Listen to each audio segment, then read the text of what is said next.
আসসালামু আলাইকুম। ক্লাসের মধ্যে হঠাৎ লাগলো খিদা, তাই কলেজের বাইরে চলে গেলাম। দেখলাম সামনে একটা ঝালমুড়িওয়ালা আছে, চলে গেলাম সেখানে।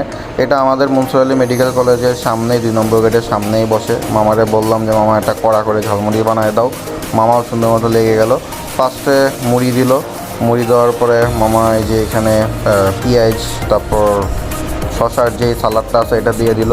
এরপর মামার বিখ্যাত ঝাল দিয়ে দিল, যেই ঝাল ছিল বাবারে বাবা। তারপর দিয়ে দিল মামা ঘুগনি, এটার আমি ঘুগনি বলি, কে কী বলে জানি না। এরপর মামার সে বিখ্যাত মশলা, যে মশলাই ছিল গেম চেঞ্জার এই ঝালমুড়ির।